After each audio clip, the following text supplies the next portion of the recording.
চট্টগ্রামে চিন্ময় অনুসারীদের সঙ্গে সংঘর্ষ, আইনজীবীকে হত্যা।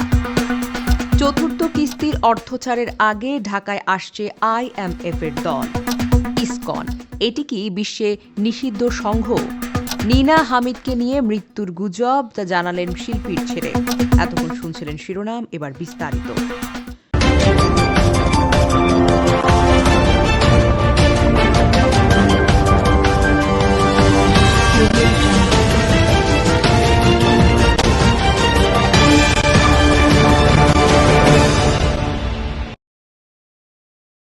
চট্টগ্রামে চিন্ময় অনুসারীদের সঙ্গে সংঘর্ষ, আইনজীবীকে হত্যা।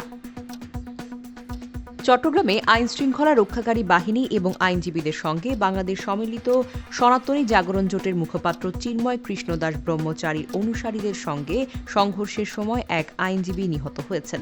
মঙ্গলবার বিকেল 4:30টার দিকে তাকে চট্টগ্রাম মেডিকেল কলেজ হাসপাতালে নিয়ে গেলে কর্তব্যরত চিকিৎসক তাকে মৃত বলে ঘোষণা করেন। বেলা 12:30টার দিকে চট্টগ্রাম আদালতে রাষ্ট্রদ্রোহ মামলার গ্রেফতার হওয়া চিন্ময় কৃষ্ণ দাস ব্রহ্মচারীর জামিন নামঞ্জুর করা হয়। পরে তাকে কারাগারে পাঠানোর জন্য প্রিজন ভ্যানে তোলা হয়। তখন চিন্ময়ের অনুসারীরা প্রিজন ভ্যানটি আটকে দেয়।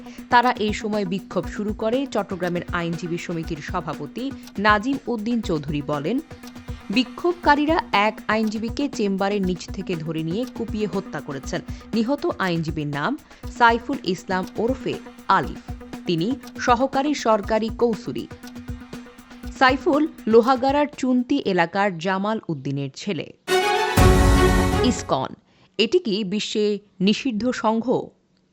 ইসকন অর্থাৎ international society for Krishna consciousness, যা আন্তর্জাতিক কৃষ্ণ ভাবনামৃত সংঘের যাত্রা শুরু হয় 58 বছর আগে। এর প্রতিষ্ঠাতা আচার্য ছিলেন অভয়চরণারবৃন্দ ভক্তি বেদান্ত স্বামী প্রভুপাদ। যুক্তরাষ্ট্রের নিউ ইয়র্ক সিটিতে 1966 সালের 13 জুলাই এই সংগঠনের যাত্রা শুরু হয়। ইসকন মূলত বৈষ্ণব ধর্মের একটি অংশ এবং ভগবান কৃষ্ণকে কেন্দ্র করে তাদের ধর্মীয় এবং আধ্যাত্মিক কার্যক্রম পরিচালিত হয়। ভক্তিযোগ বা কৃষ্ণ ভাবনামৃত সংস্কৃতি হাজার বছর ধরে শুধুমাত্র ভারতবর্ষের মধ্যেই সীমাবদ্ধ ছিল। কিন্তু শ্রীল প্রভুপাদের অক্লান্ত চেষ্টায় এই অনন্ত জ্ঞানের ভাণ্ডার বিশ্ববাসীর সামনে উন্মুক্ত হয়ে যায়। লাখো মানুষ এর অনুসারী হন। ইসকন কিছু দেশে নিষিদ্ধ বা এদের কার্যক্রম সীমাবদ্ধ করা হয়েছে, তবে অধিকাংশ ক্ষেত্রেই এটি সাধারণ স্থানীয় রাজনৈতিক কিংবা ধর্মীয় মতাদর্শের সঙ্গে সংঘর্ষের কারণে আরোপ করা হয়েছে। রাশিয়ার কয়েকটি অঞ্চলে ইসকনের কার্যক্রমে সীমাবদ্ধতা আরোপ করা হয়েছে। বিশেষত তাদের শাস্ত্র এবং ধর্মীয় বই বিতরণ নিয়ে বিতর্ক চরমে উঠেছে। কাজাখস্তান এবং তুর্কিমেনিস্তানের মতো মধ্য এশিয়ার দেশগুলোতে ইসকনের কার্যক্রমের উপর কঠোর নজরদারি জারি হয়েছে। কিছু মুসলিম অধ্যুষিত দেশে ইসকনের কার্যক্রমে বাধা দেওয়ার অভিযোগ রয়েছে, তবে নিষিদ্ধ করা হয়নি। ইসকন বিশেষত হিন্দু বা সনাতন ধর্মাবলম্বী সংখ্যালঘুদের অধিকার রক্ষার পক্ষে সরব অবস্থানে রয়েছে। তারা প্রায়ই মন্দির ধ্বংস, মূর্তি অবমাননা এবং সংখ্যালঘু নিপীড়নের বিষয়গুলোকে তথ্য বা প্রমাণাদি সহ আন্তর্জাতিক পর্যায়ে তুলে ধরে। এ কারণে অনেক সময় তারা প্রভাবশালী গোষ্ঠী বা সরকারের বিভাগভাজন হয়ে থাকে। অনেকে দাবি করে বাংলাদেশেও ইসকন সংখ্যালঘুদের পক্ষে সোচ্চার অবস্থানের কারণে তাদের নেতারা গ্রেফতার এবং মামলা বা হয়রানির শিকার হচ্ছেন। চতুর্থ কিস্তির অর্থ ছাড়ের আগে ঢাকায় আসছে আইএমএফের দল। চলমান 470 কোটি মার্কিন ডলারের ঋণ কর্মসূচির আওতায় আন্তর্জাতিক মুদ্রা তহবিল থেকে বাংলাদেশ এখন চতুর্থ কিস্তির অর্থ পাওয়ার পথে রয়েছে। চতুর্থ কিস্তির অর্থ ছাড়ের আগে তৃতীয় কিস্তির পর্যালোচনা করতে আইএমএফের 10 সদস্যের একটি দল আগামী 4 ডিসেম্বর ঢাকায় আসছে। দলটি বাংলাদেশ ব্যাংক, অর্থ মন্ত্রণালয়ের অর্থ বিভাগ, জাতীয় রাজস্ব বোর্ড সহ সংশ্লিষ্ট বিভিন্ন সংস্থার সঙ্গে 2 সপ্তাহ ধরে বৈঠক করবে। এই দফায়ও দলটির নেতৃত্ব দেবেন আইএমএফ এর গবেষণা বিভাগের ডেভেলপমেন্ট মাইক্রো ইকোনমিক্স বিভাগের প্রধান ক্রিস পারপারজিও। অর্থ বিভাগ সূত্রে এই তথ্য জানা গেছে। IMF এর সঙ্গে ঋণ কর্মসূচি শুরু হয় 2023 সালের 30 জানুয়ারি।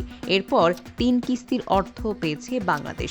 2023 সালের 2 ফেব্রুয়ারি IMF এর কাছ থেকে প্রথম কিস্তির 47 কোটি 63 লাখ ডলার পায় বাংলাদেশ। গত ডিসেম্বরে পেয়েছে দ্বিতীয় কিস্তির 68 কোটি 10 লাখ ডলার। আর গত জুনে তৃতীয় কিস্তির 115 কোটি ডলার পেয়েছে। 3 কিস্তিতে IMF এর কাছ থেকে প্রায় 231 কোটি ডলার পেয়েছে বাংলাদেশ। ঋণের বাকি প্রায় 239 কোটি ডলার পাওয়া যাবে 4 কিস্তিতে, যার এক কিস্তি পাওয়া যেতে পারে আগামী মাসে। নীনা হামিদকে নিয়ে মৃত্যুর গুজব, যা জানালেন শিল্পীর ছেলে। বাংলাদেশে লোকগানের কিংবদন্তি তুল্য শিল্পী নীনা হামিদ এখন যুক্তরাষ্ট্রের নিউ জার্সিতে থাকেন। দীর্ঘদিন ধরে পরিবারের সঙ্গে সেখানে থাকেন তিনি। আজ মঙ্গলবার বাংলাদেশ সময় সন্ধ্যায় হঠাৎ তার মৃত্যুর গুজবটি ছড়িয়ে পড়ে। বাংলাদেশে 3 জন সুপরিচিত সঙ্গীত শিল্পীও নীনা হামিদ মারা গেছেন এবং ফেসবুকে এমন একটি পোস্ট দেওয়া হয়। বরেণ্য এই শিল্পীর ছেলে সুমন মাহমুদের সঙ্গে কথা হয়েছে ভোরের আলো নিউজের। তিনি জানিয়েছেন নীনা হামিদ সুস্থ আছেন। কণ্ঠশিল্পী শামিনা চৌধুরী বলেন, হঠাৎ করে নীনা হামিদ চাচির মৃত্যুর গুজব শুনি। এরপর তার ছেলের সঙ্গে কথা বলি। বাবলা ভাই আমাকে জানিয়েছেন চাচি তো ভালো আছেন, কেউ যেন কোনো গুজব না ছড়ায়। সবাই চাচি এবং তার পরিবারের জন্য দোয়া করবেন। নীনা হামিদ বাংলাদেশের প্রখ্যাত লোকসঙ্গীত শিল্পী। আমার সোনার ময়না পাখি, যে জন প্রেমের ভাব জানে না গানের জন্য তিনি শ্রোতাদের কাছে সুপরিচিত। লোকসঙ্গীতে অবদানের জন্য বাংলাদেশ সরকার তাকে 1994 সালে 21 পদকে ভূষিত করে। সম্প্রতি এই শিল্পীকে নিউ ইয়র্কে লোকগানের একটি উৎসবের উদ্বোধক হিসেবে দেখা গেছে। তার আগেও চ্যানেল আই বরেণ্য এই সঙ্গীত শিল্পীকে চ্যানেল আই মিউজিক অ্যাওয়ার্ডে সম্মানিত করেন। নীনা হামিদ সম্ভ্রান্ত মুসলিম পরিবারে জন্মগ্রহণ করেন। তার স্বামীর নাম MA আহাদ। এই সঙ্গীত শিল্পীর বাবা আবু মোহাম্মদ আবদুল্লাহ খান ছিলেন একজন পুলিশ কর্মকর্তা। ভাই বোনদের মধ্যে নীনা ছিলেন সবার ছোট।